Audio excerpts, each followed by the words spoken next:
സംസ്ഥാനത്തെ SIR നടപടിക്രമങ്ങൾക്ക് ശേഷം 2.69 കോടി വോട്ടർമാർ ഉൾപ്പെടുന്ന അന്തിമ വോട്ടർ പട്ടിക ഇന്ന് പ്രസിദ്ധീകരിക്കും.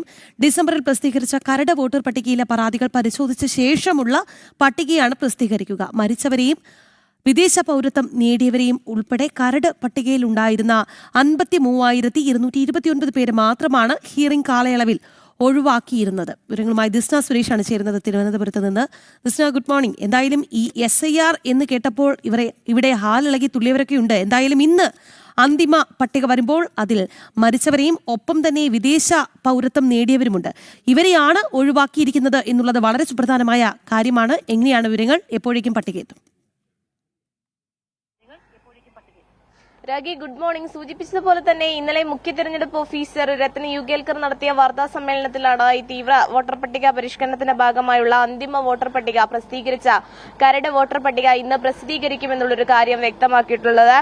2.69 കോടി വോട്ടർമാരാണ് ഈ അന്തിമ പട്ടികയിൽ ഉള്ളത് എന്ന് തന്നെയാണ് നമുക്ക് അറിയാൻ സാധിക്കുന്നത്. ഈ SIRന് മുൻപുള്ള പട്ടികയിൽ നിന്ന് 9 ലക്ഷത്തോളം പേരുടെ കുറവാണുള്ളത്. ഈ ഡിസംബർ 23-ന് പ്രസിദ്ധീകരിച്ച കരട് പട്ടികയിൽ ഉണ്ടായിരുന്ന 53,229 പേരെ ഹിയറിംഗ് കാലയളവിൽ ഒഴിവാക്കിയിരുന്നു. അത് മരിച്ചവരെയും വിദേശ പൗരത്വം നേടിയവരെയുമാണ്. ഈ താമസം മാറിയവരെ ഒക്കെ തന്നെയും ഈ പട്ടികയിൽ നിന്ന് ഒഴിവാക്കിയിട്ടുണ്ട് എന്ന് തന്നെയാണ് നമുക്ക് മനസ്സിലാക്കാൻ സാധിക്കുന്നത്. എന്തായാലും 13.51 ലക്ഷം ഈ പേര് ചേർക്കാൻ ലഭിച്ച അപേക്ഷയിൽ അംഗീകരിക്കപ്പെട്ടിട്ടുണ്ട് എന്ന് തന്നെയാണ് നിലവിൽ നമുക്ക് ലഭ്യമായിരിക്കുന്നത്. ഇതിൽ 2.23 ലക്ഷം പ്രവാസി വോട്ടർമാരാണ് പട്ടികയിലുള്ളത്. ഈ പരാതിയുള്ളവർക്ക് അപ്പീൽ നൽകാമെന്ന് ഇന്നലെ തന്നെ രാഷ്ട്രീയ പാർട്ടികളുടെ യോഗത്തിൽ മുഖ്യ തെരഞ്ഞെടുപ്പ് കമ്മീഷണർ വ്യക്തമാക്കിയിരുന്നു.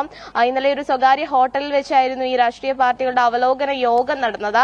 ഇതിൽ വിവിധ രാഷ്ട്രീയ പാർട്ടികൾ പങ്കെടുക്കുകയും അഭിപ്രായങ്ങൾ ഉൾപ്പെടെയുള്ള കാര്യങ്ങൾ പറയുകയും ചെയ്തിട്ടുണ്ട്. എന്തായാലും ഈ SIRുമായി ബന്ധപ്പെട്ട ഇന്ന് കരട് വോട്ടർ പട്ടിക പ്രസിദ്ധീകരിക്കപ്പെടുകയാണ്. രാഗി, ഇന്ന് വരികയാണ്. നമുക്ക് നോക്കാം ആരൊക്കെ എങ്ങനെയൊക്കെ ഒഴിവാക്കപ്പെട്ടിട്ടുണ്ട്. ഈ രേഖ പറഞ്ഞതുപോലെ തന്നെ SIRന്റെ ഒരു ഇതുമായി ബന്ധപ്പെട്ട് വലിയ കോലാഹലങ്ങൾ ഉണ്ടായിരുന്നു അല്ലേ പ്രതിപക്ഷത്തിന്റെ ഭാഗത്ത്. പക്ഷേ അതൊക്കെയും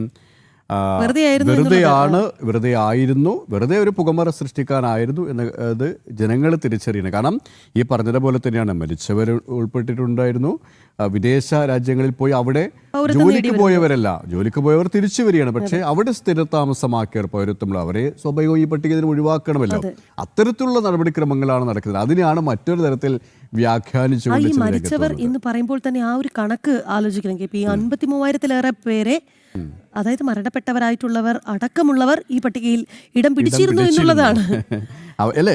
ഇവിടെ ഒരു ജനാധിപത്യ രാജ്യമാണ്. ജനാധിപത്യപരമായിട്ടുള്ള നടപടിക്രമങ്ങളാണ് കേന്ദ്ര സർക്കാരിന്റെ ഭാഗത്തിനും ഉണ്ടാകുന്നത്, തെരഞ്ഞെടുപ്പ് കമ്മീഷന്റെ ഭാഗത്തിനും ഉണ്ടാകുന്നത്. അതിനെ രാഷ്ട്രീയമായി മറ്റൊരു രീതിയിൽ കൊണ്ടുപോകാനുള്ള ശ്രമമാണ്.